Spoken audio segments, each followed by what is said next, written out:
So we're chatting to Sonya Philip from San Francisco in the United States of America. And I was going to be meeting Sonya about this time on my Churchill Fellowship, but here we are online. So how are you getting on over there, Sonya? Well, somebody asked me that earlier this week, and I thought about it, and I said I'm equal parts stressed and relaxed. That in some ways it's, just having this, not having to rush around and, I just have one child at home now, but, the older ones have moved on and out. But, not having that, like getting up really early and all of that, it's like that's relaxing, but in other ways it's like just the news, and at least in our country, the response and lack of response is it's stressful, and just being concerned about friends and family. So yeah, it's nice to. I've always been had sort of homebody tendencies, so it's not a struggle at all to stay at home. Um, but then on the other hand, it's, those things like I miss being able to go, have a coffee with a friend or something, and or seeing, like our visit or other, plans that are just slowly, one after another, like this teaching, you know, this, whatever I'm supposed to be teaching at this place, that gets canceled, this. And so one by one, things are like getting crossed off the calendar. So, there's And that sadness as well as just accepting. so can you give us a little cameo of how your business was running, or, what you do? I know you've got 100 acts of sewing. Yeah, so I design sewing patterns, and I was actually in the process of moving my business outside of the home. I'd signed a lease on a commercial space and was fixing that up. And, slowly the shelter in place, they call it here in California, the stay-at-home orders started, in bit by bit coming into enforcement, and so now I've gone from, prepping a outside studio. It was going to be, a place where I would office, but also a classroom. So that's been placed on hold, and now I'm back to just working from home. I'm still shipping patterns out. I've seen quite a drop in wholesale sales, and that's because, of course, so many small businesses around the country and around the world have closed their doors because these are the fabric stores and craft shops. And so I've been really conscious of those people and trying to spread the word of, like, we really need to support these small businesses if they're able to weather this, because they all have, they have staff, or they have rent and all these overhead costs that even though they're closed, they still need to, and they still have stock that they need to sell that they've invested in. So, it's really just, I read something that was from a local health department here that said you really have to look around, sort of your main street and see and consider what are the businesses that you want to see in your existing still, because if you don't try and support them, then they're not going to be there when we come out of this. So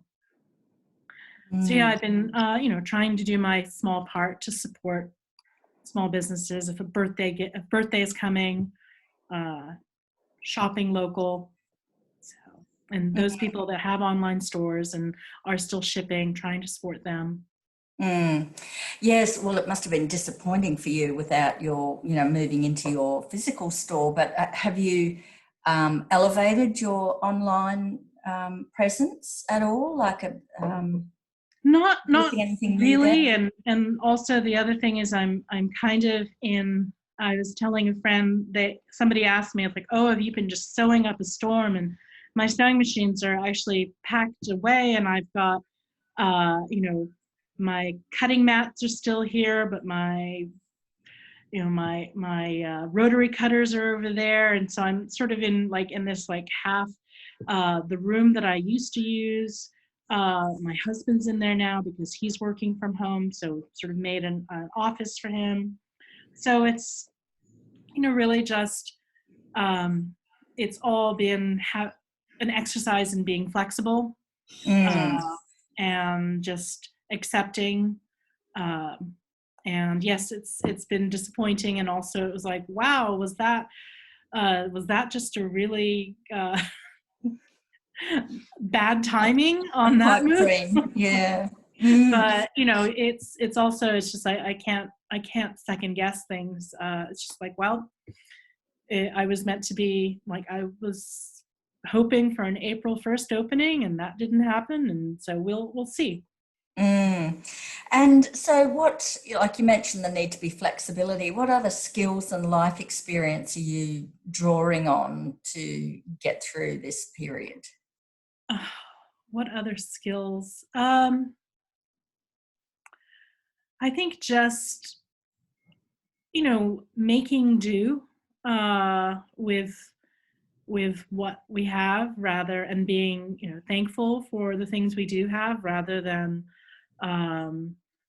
really just always thinking we need to have everything at our fingertips, and really looking to other people of, like, what are their skills if I needed to help in things.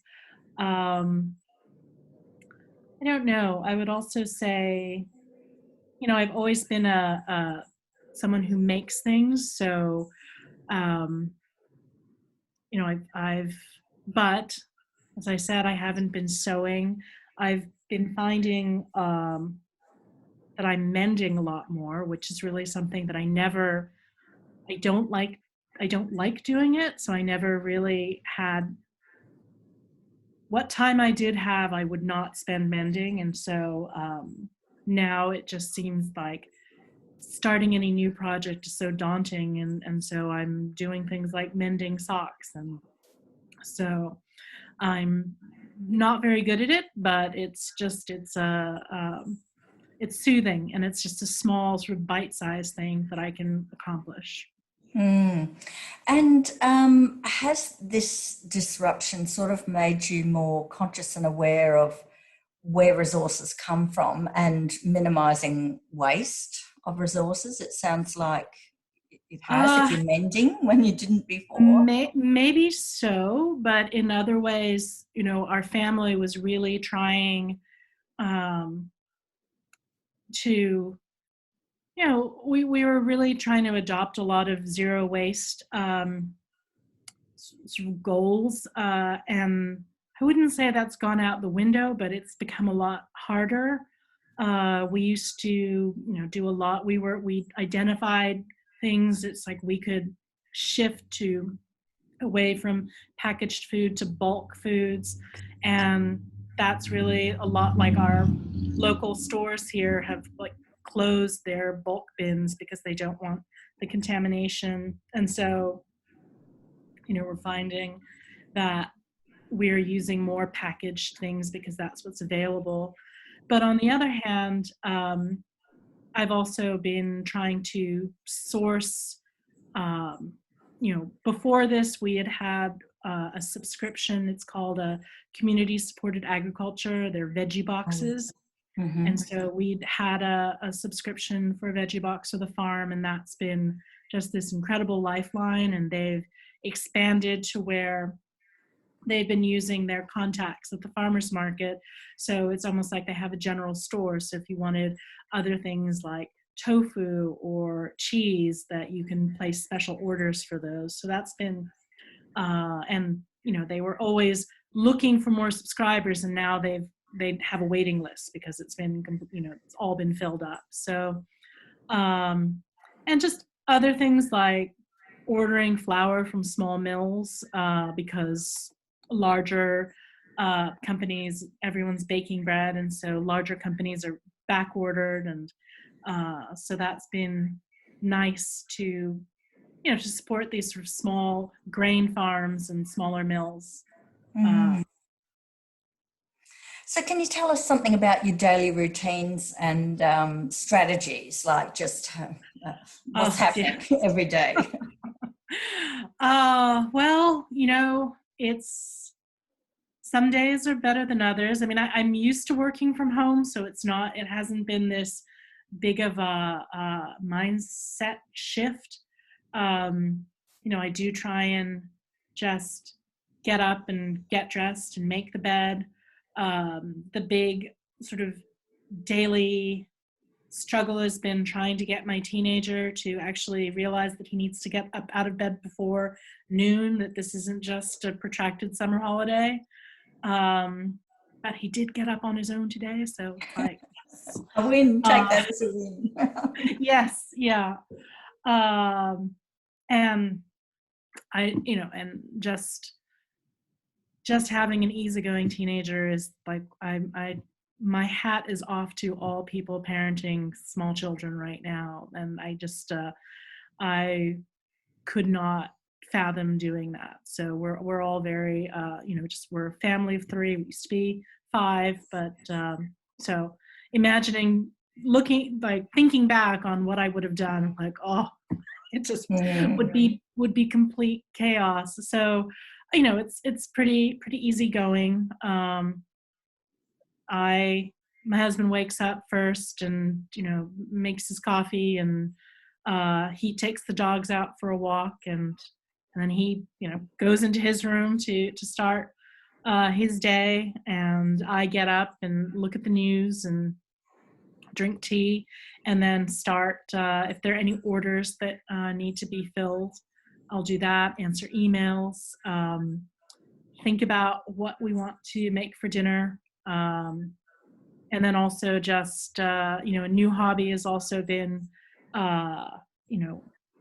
just sort of shopping for food online. So that's been the other, struggling to learn those things and not over order things, and forget that I ordered eggs from one place and then get eggs from somewhere else and end up with dozens of eggs instead. So. You mentioned before about how you're, darning socks and these sort of things. So how do those everyday actions, that homemaking kind of activities in a way, are they soothing you through it? Are you relaxing into them a bit more? Oh, definitely. Yesterday was a beautiful day here, and I went out into the garden. And we're very fortunate to live in the city and have a yard. And it's just, everything's really beautiful and green right now. And so it was really just nice to get outside in the sunshine. And, I was just clipping some overgrown things and weeding, and repotting some things. So that's been really nice to have that kind of outlet, to just be outside and also be with nature. And also I've been baking, and trying my hand with everybody else, bread baking. And I earlier, I'm at the tail end of writing a book, which won't come out until 2021. But when I handed in the manuscript back in October, I, decided I wanted to do something completely different from sewing, and wanted to start baking bread. And I took a baguette making class. And then that got put on hold when I had to do the second draft of the manuscript and other things. So it's been nice to sort of explore that again. Unfortunately, I did have a sourdough starter that was in the fridge and was neglected, and my husband had thrown it out. And apparently they do okay. Even, you can revive it even when you neglect it for weeks and weeks and months, but he wasn't to know. So Uh, Mm. so I have to make a new one. It's So we reflected before about having fallow periods in our lives. Do you see yeah, that this is a fallow period or something yeah. different? I was talking about how a musician was telling me about um, having the importance of recognizing fallow periods, and just not only recognizing but embracing them, and not seeing them as negative but necessary, because we live in this world, and it's exacerbated by living on, more and more now we're living digitally, and these days almost exclusively. And when we see what other people are doing, that sort of feeds in to, like, why doesn't my house look like that? Why don't my children take such, allow themselves to be photographed and in near pristine clothing? Or why aren't I able to post a new photo of something every day, or complete things? And I mentioned about how there's so much that's been written about that kind of cult of being busy, and how um, busyness is some marker to success, and how when I would see people and they'd ask, like, what are you up to, what's next, so what do you, and so it could be, it's like, well, I just did this thing, I don't have anything next. And it's totally fine to sort of come back into yourself, almost like a snail, and go into your shell and just recover, and uh, sort of seek solace and regeneration, because it's necessary. And I think that we're dealing with something that we have absolutely nothing to compare it with, and no preparation for the scope of this. The Looking at the numbers every day or from week to week, it boggles the mind, and for it to be spanning the globe. And there's so much, I think, even if it's not affecting you personally, even if you have even if you are gainfully employed and healthy, that it's still just this sort of, we don't know, that unknown, and fear of the future really just, like, it can weigh down on you. And so carrying on, or being expected to carry on as if things are normal, and that you have to be inspired and creative, it can be so much, and so much pressure, which it's not.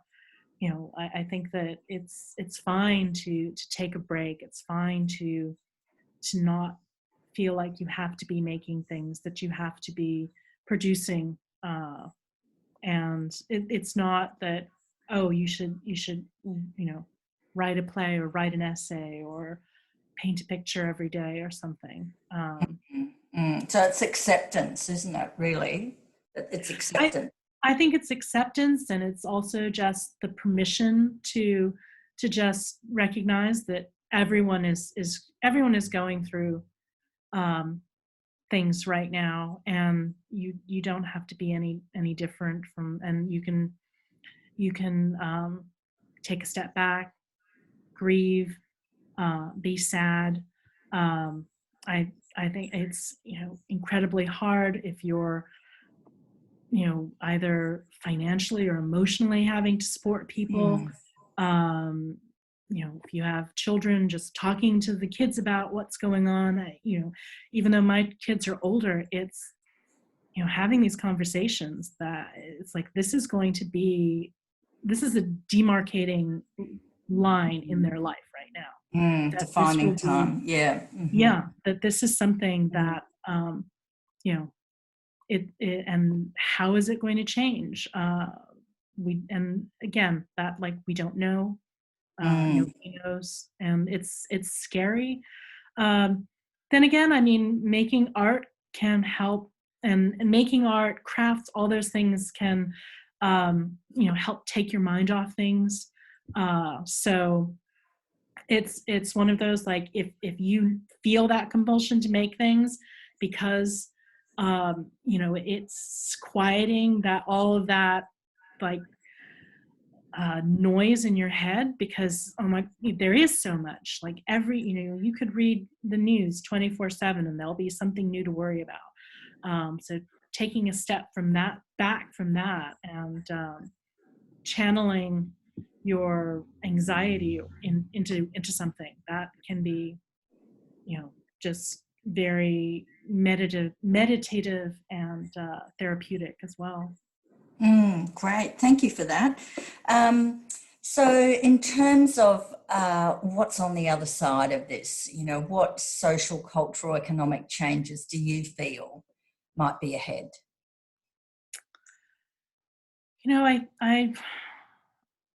I hope that we really just start appreciating that, we're all in this together, and that, it's not about just your own, getting your own piece of the pie, but thinking in a more collective and collaborative way. And that, a society only works if we're really supporting each other.